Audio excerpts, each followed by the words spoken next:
প্রশ্ন এসেছে, জিজ্ঞাসা করেছেন ছোট শিরক কি কি। জবাব, আমরা বড় শিরক সম্পর্কে আগে ধারণা দিয়েছি।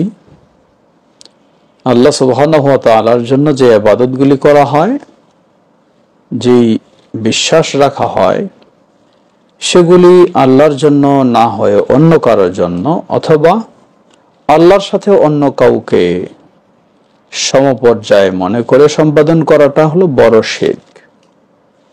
ছোট শিরক মূলত সরাসরি কোনো ইবাদত আল্লাহ ছাড়া অন্যের জন্য করা হবে এমনটা নয়, কিন্তু ইবাদতের মাঝে এমন একটা অংশ আল্লাহ ছাড়া অন্যের জন্য হবে যার ফলে সেটি শিরক হয়ে যায়। এই কারণে সেটি ছোট শিরক। যেমন হাদিসে এসেছে, আল্লাহ রাসূল সাল্লাল্লাহু আলাইহি ওয়াসাল্লাম বলেন, আখওয়াফু মা আখাফু আলাইকুম মিনাশ শিরকিল আসগার। আখওয়াফু মা আখাফু আলাইকুম আশ-শিরক আল আসগার। তোমাদের বিষয়ে আমি সবচেয়ে যা বেশি আশঙ্কা করছি তা হলো ছোট শিরকের। সাহাবায়ে কেরাম প্রশ্ন করলেন, কি সেটা? তিনি বললেন, আর রিয়া, সেটা হলো মানুষ দেখানো। মানে ইবাদত আপনি আল্লাহর জন্যই করছেন, কিন্তু এখানে একটি অংশ আপনি গায়রুল্লাহর জন্য রেখেছেন, মানুষ দেখানো।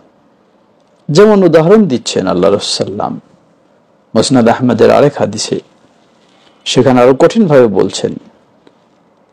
তিনি বলছেন, আখওয়াফু মা আখাফু আলাইকুম মিন ফিতনাতি মাসিহ আদ-দাজ্জাল। দাজ্জালের ফিতনার চেয়েও তোমাদের জন্য যেটার আমি বেশি আশঙ্কা করছি সেটা হলো মানুষ দেখানো। কি সেটা? ইয়াকুমুর রাজুলু ফি সালাতিহি, ইয়াকুমুর রাজুলু ফায়ুসাল্লি ফায়ুযায়্যিনু সালাতাহু লিয়ুরা মিন নাযরি রাজুলিন ইলাইহি। মানুষ সালাতে দাঁড়াবে, আল্লাহর জন্যই দাঁড়াবে, কিন্তু সালাতটাকে খুব সুন্দর করবে, ভিতরে একটু সুপ্ত লুকায়িত আকাঙ্ক্ষা, যাতে মানুষ দেখে যে এই লোকটা খুব সুন্দর নামাজি। আল্লাহু আকবার। এতটুকু সালাত আল্লাহর জন্যই করছে, অন্যের জন্য নয়, কিন্তু সালাতের একটা অংশ এটাকে সুন্দর করছে যেন মানুষ বলে যে লোকটা খুব সুন্দর নামাজি, খুব ধীরে স্থিরে পড়তেছে সালাত। সুবহানাল্লাহ। এটাই হলো শিরক। এই ধরনের আরো অনেক বিষয় রয়েছে, যেমন আল হালফু বিগাইরিল্লাহ, আল্লাহকে বাদ দিয়ে অন্যের নামে কসম খাওয়া। কথায় কথায় আপনি বললেন, লাউলাল্লাহ ও ফুলান, যদি আল্লাহ এবং অমুক না হতো আমি মরে যেতাম, যদি আমার এই ছাতা না হতো আমি রোদ্রে বা বৃষ্টিতে ধ্বংস হয়ে যেতাম, যদি এই কুকুর না হতো, না থাকতো, ঘরে চোর এসে যেত, সব চুরি করে ফেলতো। এই ধরনের বিষয়, এগুলি হলো শিরকে আসগার। সুতরাং আল্লাহ রাসূল সাল্লাল্লাহু আলাইহি ওয়াসাল্লামকে এক সাহাবী বললেন, মাশা আল্লাহ ওয়া শিতা, যা আল্লাহ চান এবং আপনি চান। আল্লাহ রাসূল সাল্লাল্লাহু আলাইহি ওয়াসাল্লাম রেগে গেলেন, শক্তভাবে প্রতিবাদ করলেন, আজআলতানি লিল্লাহি নিদ্দা বল মাশা আল্লাহু ওয়াহদাহু। সুবহানাল্লাহ। তুমি কি আমাকে আল্লাহর সমকক্ষ বানিয়ে ফেলছো? বরং বলো যা একক আল্লাহ যা চান। তবে অন্য হাদিসে এসেছে, মাশা আল্লাহ সুম্মা শাআ ফুলান, যা আল্লাহ চান অতঃপর অমুক চান।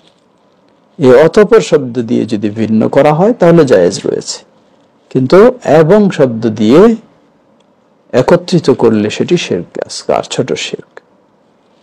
এই ধরনের বহু রয়েছে। তবে ছোট শিরক কি কখনো বড় শিরক হতে পারে? জবাব, হ্যাঁ। ছোট শিরক অনেক সময় বড় শিরকে রূপান্তরিত হতে পারে। যেমন আল হালফু বিগাইরিল্লাহ, আল্লাহ ছাড়া অন্যের নামে কসম করা, বাপ দাদার নামে বা কোনো বস্তুর নামে কসম করা, এটি ছোট শিরক। কখনো এটি বড় শিরকেও পরিণত হতে পারে, যখন আপনি মনে করবেন আল্লাহ যেমন সর্ববড়, এটাও হলো সেই রকম সর্ববড়, এই মনে করে আপনি কসম করবেন তখন এটি বড় শিরকে রূপান্তরিত হবে। ছোট শিরক এর দ্বিতীয় সাইড হলো, ছোট শিরক একটি, এর মানে ছোট গুনাহ নয়, এটাও কবিরা গুনাহ, কিন্তু ছোট শিরকের কারণে মানুষ এর ঈমানটা নষ্ট হয়ে যাবে না যেমন বড় শিরকের কারণে নষ্ট হয়ে যায়। ছোট শিরকের কারণে মানুষ ইসলাম থেকে বের হয়ে যাবে না যেমন বড় শিরকের কারণে হয়ে যায়। ছোট শিরকের কারণে মানুষ জান্নাত হারাম হয়ে যাবে না যেমন বড় শিরকের জন্য হয়ে যায়। এজন্য সে কবিরা গুনাহে লিপ্ত হয় আল্লাহর ইচ্ছাধীন। আল্লাহ ইচ্ছা করলে ক্ষমা করতে পারেন, নাও করতে পারেন, তবে এটিও তওবার প্রয়োজন। আল্লাহু তাআলা আ'লাম।